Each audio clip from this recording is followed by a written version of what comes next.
Everyone, good morning. সবাই কেমন আছো? আশা করি সবাই খুব ভালো আছো। আমি খুব ভালো আছি। আমি পূজা তোমাদের সাথে শেয়ার করতে চলে আসলাম আবারও একটা নতুন ব্লগ নিয়ে।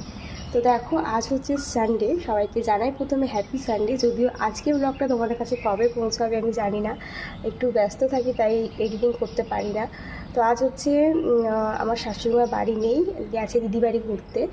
তো আমি, বাবা আর হচ্ছে তোমাদের দাদাভাই আছি। আর তোমার দাদাভাই তো আজকে ডে অফ। তো আজকের দিনটা কীভাবে কাটাচ্ছি সবটাই জানাবো। সকালবেলা সব কাজবাজ সারলাম, মানে আমার কাজ প্লাস শাশুড়ি মায়ের কাজ, মানে দুটো কাজ একসাথে সারলাম। আর ওই দেখো, এক বালতি জামা কাপড় কেচেছি, এখন মিলবো। তারপরে সব স্নান তো হয়ে গেছে, পুজো দেবো। তো চলো আজকে ব্লগটা এখন থেকে শুরু করলাম। দেখতে দেখো, আশা করছি তোমাদের সবার ভালো লাগবে। তো ব্লগটার সাথে থাকো, ব্লগটা দেখতে থাকো। প্রথমেই আমি কেচে রাখা জামা কাপড়গুলো ব্যালকনিতে মেলে নিলাম। আর আজকে কিন্তু সকাল থেকে ওয়েদারটা বেশ ভালোই ছিল, রৌদ্র হয়েছিল প্রায় বহুদিন পর। আর তারপরে দেখো, যেহেতু স্নান করে নিয়েছি, ফুলগুলো তুলে নিলাম গাছের। তারপরে কিন্তু চলে আসলাম সোজা ঠাকুর ঘরে। আর ঠাকুর ঘরে এসে গোপুসোনাকে ঘুম থেকে জাগালাম।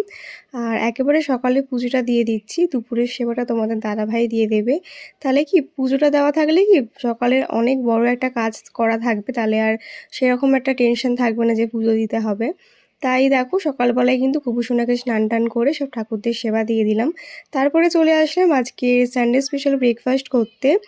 আর আজকে ব্রেকফাস্টে আমি করছিলাম মটরের ঘুগনি, আর সাথে হচ্ছে নান। আর নান পুরিটা তোমার দাদাভাইয়েরই আবদার, ওর আবদারের জন্যই করছি। আর যেহেতু বার্থডের দিনও ছিল না বাড়িতে, তো তার জন্য কিন্তু সেরকম রান্নাবান্না করে খাওয়ানো হয়নি।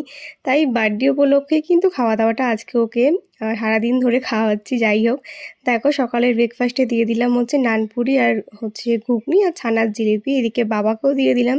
তো সবাই তো রিভিউতে খুব ভালো বললো। আমি কিন্তু ফার্স্ট টাইম এবার আজকে নানপুরি বানিয়েছিলাম, তো বেশ সুন্দর হয়েছিল। তারপরে আবার আমি ব্রেকফাস্টটা সেরে চলে আসলাম রান্নাঘরে। আর আজকে করছিলাম মাটন।